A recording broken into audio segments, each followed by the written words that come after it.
Hello, professors. I'm David. I've read about the 30 Years' War and know that it is closely tied to the changes wrought by Luther's Reformation. But I'd like to hear you provide us with some more information about it. When did the 30 Years' War occur? How did it affect the Lutheran Church especially? How are we to understand the role that religion played in the war as contrasted to political factors?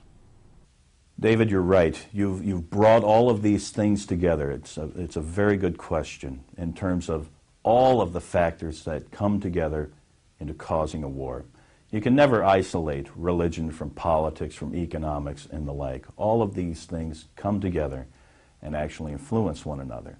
But in the 30 Years' War, in this particular case, religion especially, confession especially, seems to play a very prominent role.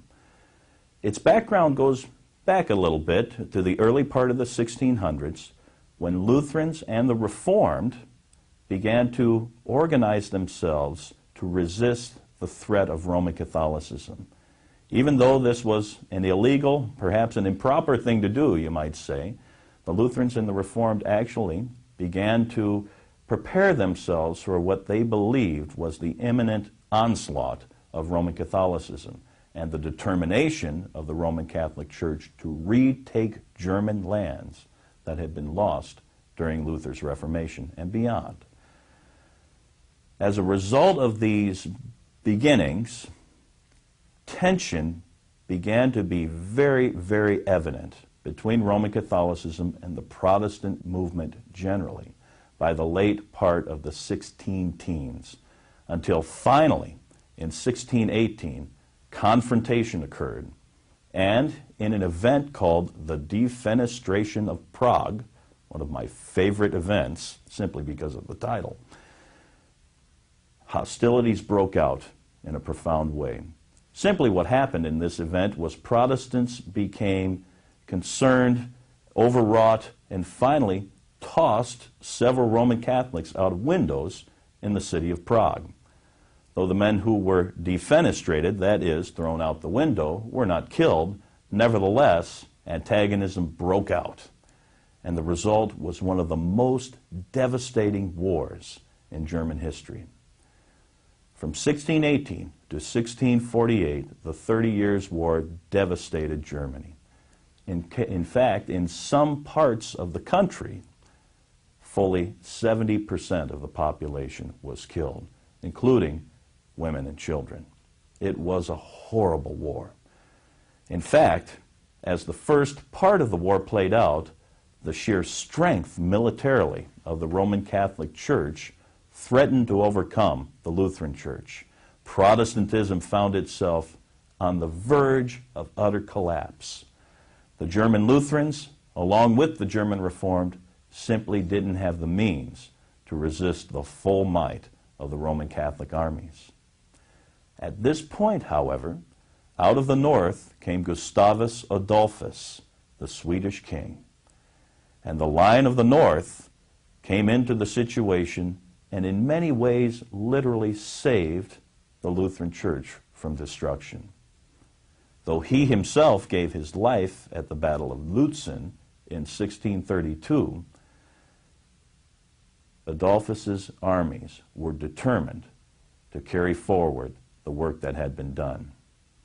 1632 then was a key turning point in the war, and from that point forward, the combined efforts of the Protestants gave greater and greater results in terms of resisting the ultimate collapse of the Lutheran and Protestant causes. As things played out, by 1648, all of the participants had simply worn themselves out, you might say. In fact, the overall population was so exhausted by this horrific experience that finally all parties worked together to achieve peace.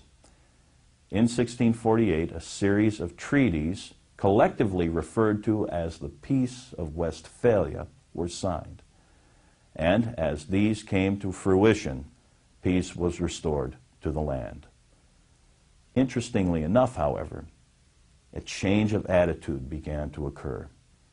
And the attitude that began to show itself popularly in Germany was simply this: if the cause of this particular war has been the confessions of the church, if this, in other words, has been a war of religion, perhaps it's the fault of religion and the hair-splitting kind of work that so many theologians had done that actually led to it.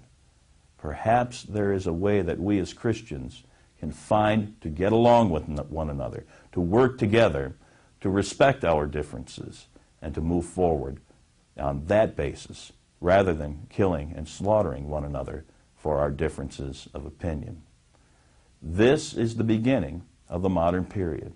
The notion that we can live together in peace while at the same time differing fundamentally from one another in terms of our religious convictions.